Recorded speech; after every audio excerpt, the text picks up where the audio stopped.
सवाल ये है कि क्या हजरत अली ने अपने बेटों के नाम अबू बकर उमर उस्मान रखे? तो हमारे लिए साबित नहीं है कि उन्होंने नाम रखे ना।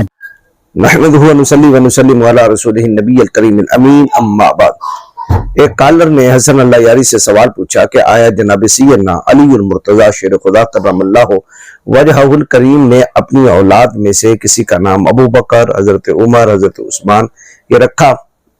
तो आगे से हसन अल्लाह यारी ने तो पहले लैतो लाल किया, यानी अबू बकर नाम ही नहीं है, ये कुनियत है, तुम जानते हो, ये है वो है। करते करते आखिर में कहने लगा हमारे लिए ये साबित ही नहीं कि उन्होंने ये नाम रखे। मैं सिर्फ एक हवाला नाज़रीन के सामने पेश करता हूँ, यह कश्फुल गुम्मा है फी मारिफतिल आइम्मा, इसकी जिल्द 2 है।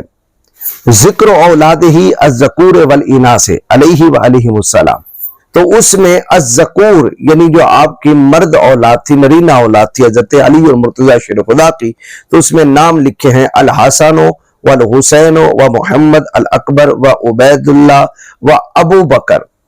तो अबू बकर नाम हजरत मौला अली ने अपने बेटे का रखा, वल अब्बास व उस्मानो, और एक का नाम उस्मान रखा, व जाफर व अब्दुल्लाह व मोहम्मद अल असगर व यहया व औन व उमरो, और एक का नाम उमर रखा, व मोहम्मदुल औसत।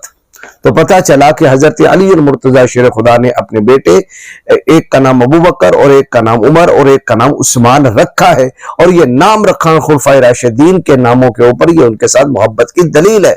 लेकिन हसन अल्लाह यारी और झूठ ये बहन भाई हैं, आपको पता ही है, और उसने धड़ल्ले से कह दिया नहीं, शाह मर्दा के बेटों के ये नाम साबित नहीं है।